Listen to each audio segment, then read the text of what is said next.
I cannot tell you how excited I am to really get on the road recruiting and selling Limestone, because it's easy to sell stuff you're passionate about. It's easy to sell stuff you care about. And we've got a great community, we've got a great college, we've got wonderful student athletes and people like y'all who support us.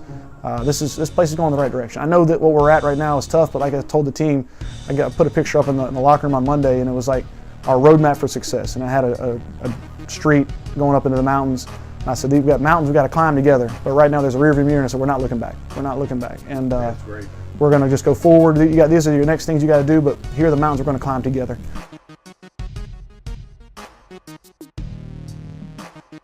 I want guys who are going to be investing in these young men's lives and pushing them to be better men, pushing them to be better husbands and fathers down the road, and that when they leave Limestone, after their 4 or 5 years, however long they're here, that they're going to have a great experience, and these coaches are going to they'll look back and go, man, Coach so-and-so really poured into my life, and that means a lot to me. And so that's, I always tell people in recruiting, I can't separate the X's and O's of football when the relationship building part, so when the X's and O's are gone, the relationship part should still be there. And that's what I want. I want coaches here who are going to be fully invested in the kids on and off the field. Coach your heart in between the lines and love your harder outside the field.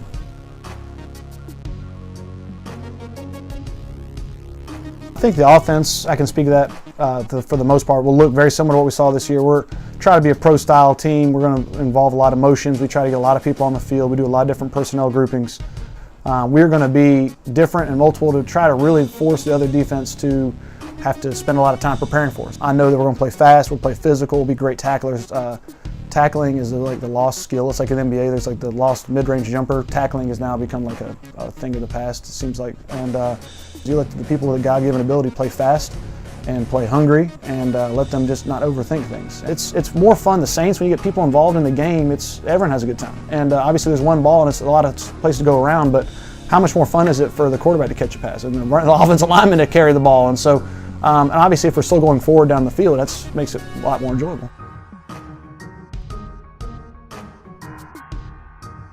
Life is so much more than football. There's what you learned in these 4 to 5 years for the seniors, what you learned in these 10 games, the struggle, the fight, that will just make you a better husband, father, citizen, employee, employer going forward. Because like I've told Dennis before, you learn so much more from the valleys than you do from the mountaintops. When I've been a part of a couple 11-win teams, and a lot of times winning masks a lot of kind of deficiencies that are going around, so you kind of can just smooth them over.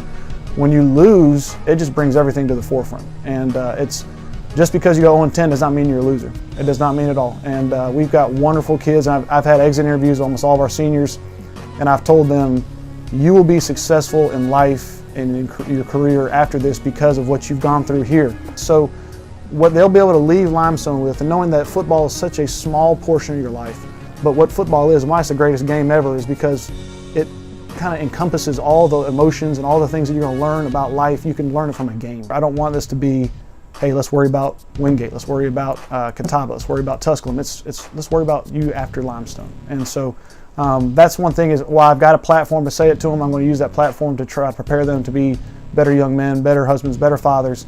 And what I've learned in my life and what other people who are a lot smarter than me have poured into me, I want to pour back onto them. And that's to me is the greatest part of coaching.